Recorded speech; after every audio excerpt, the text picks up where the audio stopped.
ഓം ശാന്തി 6/1/2025 പ്രഭാതമുരളി.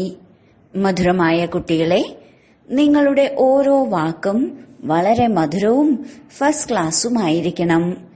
എങ്ങനെയാണോ ബാബ ദുഃഖം നീക്കി സുഖം നൽകുന്നത്, അതുപോലെ ബാബയ്ക്ക് സമാനം എല്ലാവർക്കും സുഖം നൽകൂ. ചോദ്യം: ലൗകിക ബന്ധുമിത്രാദികൾക്ക് ജ്ഞാനം നൽകുന്നതിനുള്ള യുക്തി എന്താണ്? ഉത്തരം: എല്ലാ ബന്ധുക്കളോടും മിത്രങ്ങളോടും വളരെ നമ്രതയോടെ, സ്നേഹഭാവത്തോടെ, പുഞ്ചിരിച്ചുകൊണ്ട് സംസാരിക്കണം. ഇതേ മഹാഭാരത യുദ്ധമാണെന്ന് മനസ്സിലാക്കി കൊടുക്കണം. ബാബ രുദ്രജ്ഞാന യജ്ഞം രചിച്ചിരിക്കുന്നു. ഞാൻ താങ്കളോട് സത്യമായ കാര്യം പറയുകയാണ്. ഭക്തി മുതലായവ ജന്മജന്മാന്തരം ചെയ്തു വന്നു. ഇപ്പോൾ ജ്ഞാനം ആരംഭിച്ചിരിക്കുകയാണ്. അവസരം ലഭിക്കുമ്പോൾ വളരെ യുക്തിയോടുകൂടി സംസാരിക്കൂ. കുടുംബത്തിൽ വളരെ സ്നേഹത്തോടെ പെരുമാറൂ. ഒരിക്കലും ആർക്കും ദുഃഖം കൊടുക്കരുത്. ഗീതം: അവസാനം ആ ദിനം ഇന്ന് വന്നു. ഓം ശാന്തി. ഏത് ഗീതം എപ്പോൾ മുഴങ്ങുമ്പോഴും കുട്ടികൾ തന്റെ ഉള്ളിൽ അതിന്റെ അർത്ഥം കണ്ടെത്തണം. സെക്കൻഡിൽ കണ്ടെത്താൻ കഴിയും. ഇത് പരിധിയില്ലാത്ത നാടകത്തിന്റെ വളരെ വലിയ ഘടികാരമാണല്ലോ. ഭക്തിമാർഗത്തിൽ മനുഷ്യർ വിളിക്കുന്നുമുണ്ട്. എങ്ങനെയാണോ കോടതിയിൽ കേസുകൾ ഉണ്ടാകുമ്പോൾ പറയുന്നത്, എപ്പോൾ വാദം കേൾക്കും, എപ്പോൾ വിളിപ്പിക്കും, അപ്പോഴല്ലേ നമ്മുടെ കേസ് പൂർത്തിയാകൂ. നിങ്ങൾ കുട്ടികൾക്കും കേസുണ്ട്. ഏത് കേസ്?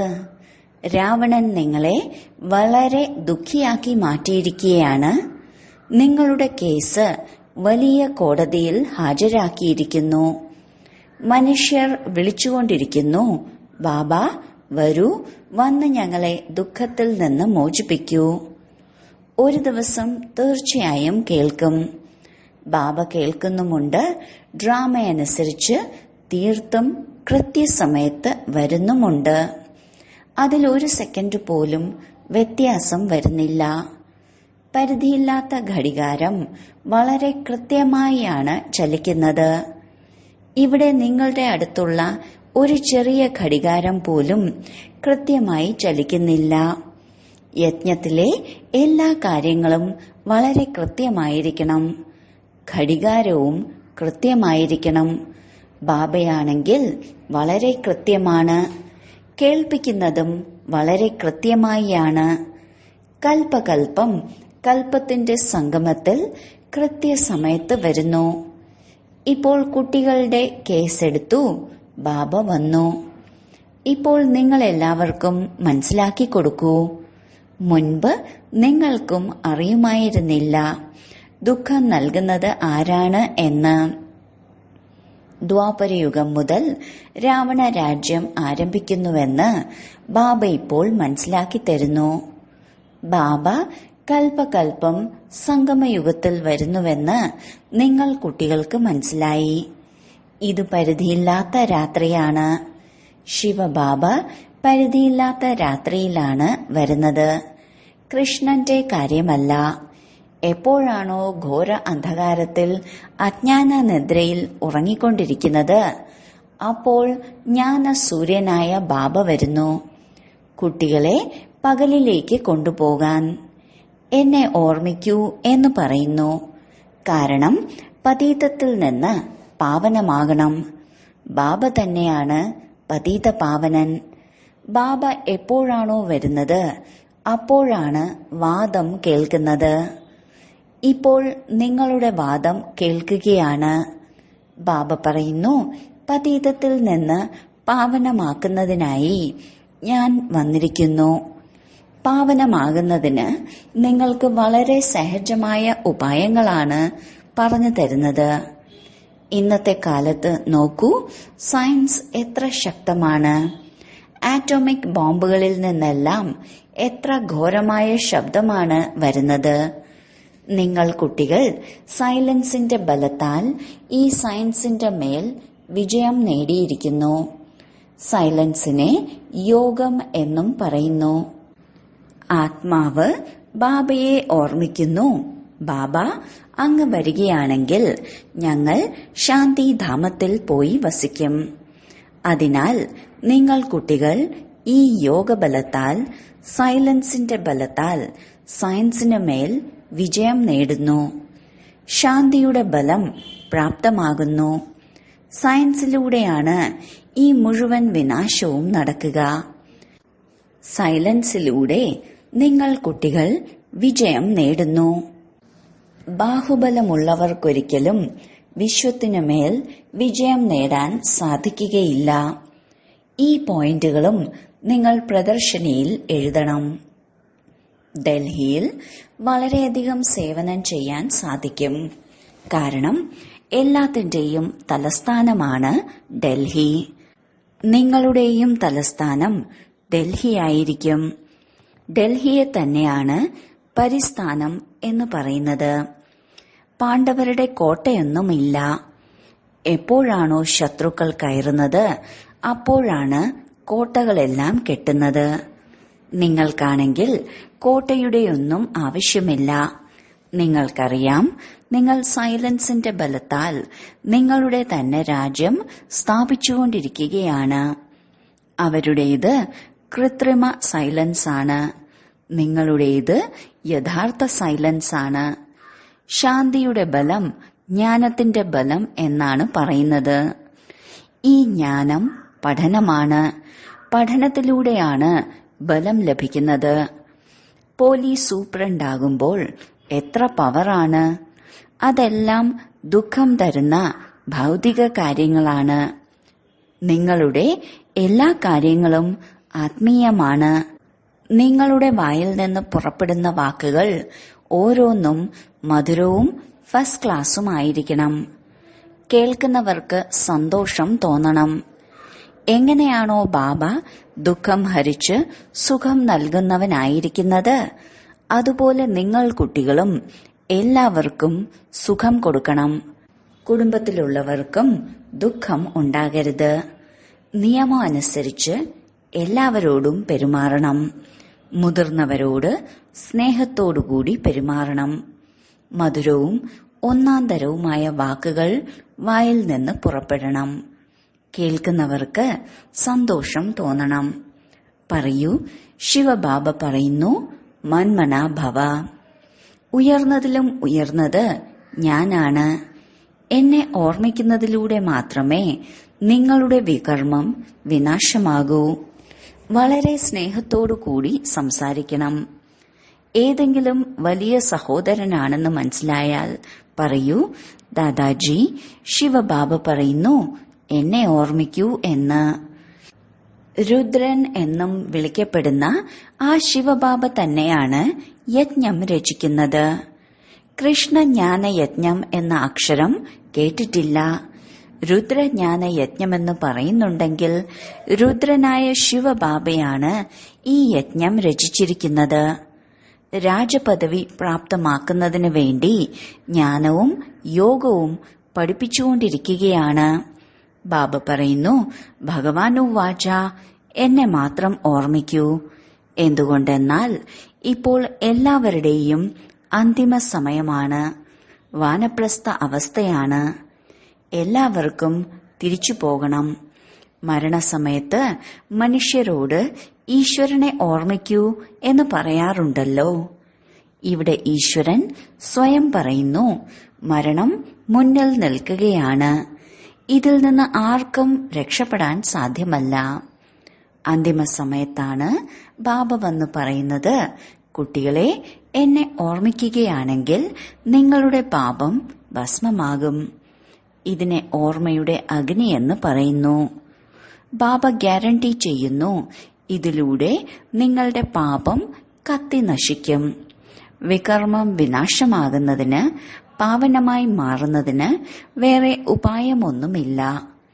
പാപഭാരം കയറി കയറി അഴുക്ക് പിടിച്ചു പിടിച്ച് സ്വർണം 9 ക്യാരറ്റിന്റേതായി മാറി. 9 ക്യാരറ്റിന് ശേഷം മുക്കുപണ്ടമെന്ന് പറയുന്നു. ഇപ്പോൾ വീണ്ടും 24 ക്യാരറ്റായി മാറുന്നത് എങ്ങനെയാണ്? ആത്മാവ് ശുദ്ധമാകുന്നത് എങ്ങനെയാണ്? ശുദ്ധ ആത്മാവിന് ആഭരണവും അതായത് ശരീരവും ശുദ്ധമായത് ലഭിക്കും. മിത്രസംബന്ധികളോടെല്ലാം വളരെ നമ്രതയോടെ സ്നേഹഭാവത്തിൽ പുഞ്ചിരിച്ചുകൊണ്ട് സംസാരിക്കണം. ഇതേ മഹാഭാരത യുദ്ധമാണെന്ന് മനസ്സിലാക്കി കൊടുക്കണം. ഇത് രുദ്രജ്ഞാന യജ്ഞവും കൂടിയാണ്.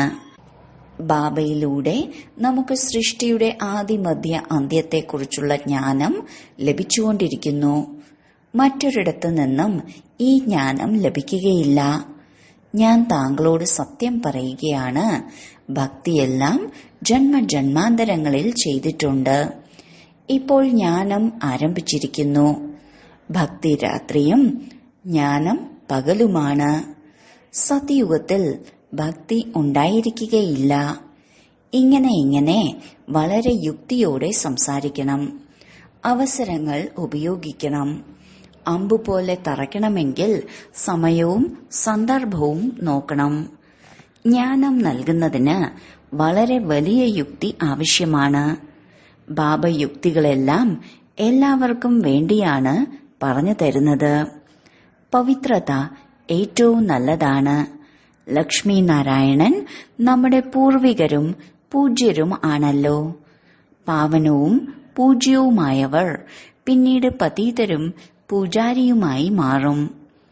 പാവനമായവരുടെ പൂജ പതീതർ ഇരുന്ന് ചെയ്യുക, ഇത് ശോഭനീയമല്ല. പലരും പതീതരിൽ നിന്ന് ദൂരെ മാറാറുണ്ട്. വല്ലഭാചാരികൾ ഒരിക്കലും കാലിൽ തൊടാൻ അനുവദിക്കില്ല. ഇത് അഴുക്ക് പിടിച്ച മനുഷ്യരാണെന്ന് അറിയാം. ക്ഷേത്രങ്ങളിലും എപ്പോഴും ബ്രാഹ്മണർക്ക് മാത്രമേ മൂർത്തിയെ തൊടാൻ അനുവാദമുള്ളൂ. ശൂദ്രരായ മനുഷ്യർക്ക് ഉള്ളിൽ പോയി തൊടാൻ സാധ്യമല്ല. അവിടെ മൂർത്തികളെ കുളിപ്പിക്കുന്നതെല്ലാം ബ്രാഹ്മണരാണ്. വേറെ ആരെയും പോകാൻ അനുവദിക്കുകയില്ല. വ്യത്യാസമുണ്ടല്ലോ. എന്നാൽ അവരാണെങ്കിൽ ശരീരവംശാവലി ബ്രാഹ്മണരാണ്. നിങ്ങൾ സത്യമായ മുഖവംശാവലി ബ്രാഹ്മണരും. നിങ്ങൾ ആ ബ്രാഹ്മണർക്ക് വളരെ നന്നായി മനസ്സിലാക്കി കൊടുക്കണം. 2 പ്രകാരത്തിലുള്ള ബ്രാഹ്മണരുണ്ട്. ഒന്ന് പ്രജാപിത ബ്രഹ്മാവിന്റെ മുഖവംശാവലി, രണ്ടാമത് ശരീരവംശാവലി. ഉയർന്നതിലും ഉയർന്ന കുടുംബ ബ്രഹ്മ മുഖവംശാവലി ബ്രാഹ്മണരാണ്. യജ്ഞം രചിക്കുമ്പോഴും ബ്രാഹ്മണരെ വിളിക്കുന്നു. ഇതാണെങ്കിൽ ജ്ഞാനയജ്ഞമാണ്. ബ്രാഹ്മണർക്ക് ജ്ഞാനം ലഭിക്കുമ്പോൾ അവർ ദേവതയായി മാറുന്നു. വർണ്ണത്തെക്കുറിച്ചും മനസ്സിലാക്കി തന്നു. ആരാണോ സർവീസബിൾ കുട്ടികൾ അവർക്ക് സേവനത്തിൽ സദാ താൽപര്യമുണ്ടായിരിക്കും. എവിടെ പ്രദർശനി ഉണ്ടെങ്കിലും ഉടൻ സേവനം ചെയ്യാൻ ഓടും. ഞാൻ പോയി ഇങ്ങനെയുള്ള പോയിന്റുകൾ പറഞ്ഞുകൊടുക്കും. പ്രജകളെ ഉണ്ടാക്കാനുള്ള എളുപ്പമാർഗമാണ് പ്രദർശനികൾ. സഹജമായി വളരെയധികം പേർ വരുന്നു. അതിനാൽ മനസ്സിലാക്കി കൊടുക്കുന്നവരും വളരെ നല്ലതായിരിക്കണം. അഥവാ ആരെങ്കിലും പൂർണമായി മനസ്സിലാക്കി കൊടുത്തില്ലെങ്കിൽ പറയും, ഇതാണോ BKയുടെ പക്കലുള്ള ജ്ഞാനം എന്ന്. ഡിസർവീസായി മാറും. പ്രദർശനികളിൽ മനസ്സിലാക്കി കൊടുക്കുന്ന ഗൈഡുകളെ നിരീക്ഷിക്കാൻ സമർത്ഥനായ ഒരാളെങ്കിലും വേണം. ഏതെങ്കിലും വലിയ ആളാണെങ്കിൽ അദ്ദേഹത്തിന് മനസ്സിലാക്കി കൊടുക്കാൻ നല്ല ആളെ നൽകണം. നല്ല രീതിയിൽ പറഞ്ഞു കൊടുക്കാത്തവരെ മാറ്റി നിർത്തണം. സൂപ്പർവൈസ് ചെയ്യുന്നതിന് നല്ല ഒരാളെങ്കിലും ഉണ്ടായിരിക്കണം. നിങ്ങൾക്കാണെങ്കിൽ മഹാത്മാക്കളെയും വിളിക്കണം. നിങ്ങൾ പറയുന്നു, ബാബ പറയുകയാണ്, ബാബ ഉയർന്നതിലും ഉയർന്ന ഭഗവാനാണ്. ബാബ തന്നെയാണ് രചയിതാവ്. മറ്റെല്ലാവരും ബാബയുടെ രചനകളാണ്. സമ്പത്ത് ലഭിക്കുന്നത് ബാബയിൽ നിന്നാണ്. സഹോദരന് എന്ത് സമ്പത്ത് നൽകാനാണ്? വേറെ ഒരാൾക്കും സുഖധാമത്തിന്റെ സമ്പത്ത് നൽകാൻ സാധിക്കില്ല. സമ്പത്ത് നൽകുന്നത് ബാബയാണ്. സർവർക്കും സദ്ഗതി നൽകുന്നത് ഒരേയൊരു ബാബയാണ്. ആ ബാബയെ ഓർമ്മിക്കണം. ബാബ സ്വയം വന്ന് സ്വർണിമയുഗം സൃഷ്ടിക്കുന്നു. ബ്രഹ്മാവിന്റെ ശരീരത്തിലൂടെ സ്വർഗത്തിന്റെ സ്ഥാപന ചെയ്യുന്നു. ശിവജയന്തിയൊക്കെ ആഘോഷിക്കുന്നുണ്ട്. എന്നാൽ ശിവൻ എന്താണ് ചെയ്യുന്നത്? ഇതെല്ലാ മനുഷ്യരും മറന്നുപോയി. ശിവബാബ തന്നെയാണ് വന്ന് രാജയോഗം പഠിപ്പിച്ച് സമ്പത്ത് നൽകുന്നത്. 5000 വർഷം മുമ്പ് ഭാരതം സ്വർഗമായിരുന്നു. 1,00,000 വർഷത്തിന്റെ കാര്യമൊന്നുമില്ല. തീയതിയും മാസവുമെല്ലാം ഉണ്ട്. ഇതിനെ ആർക്കും ഖണ്ഡിക്കുവാൻ സാധ്യമല്ല.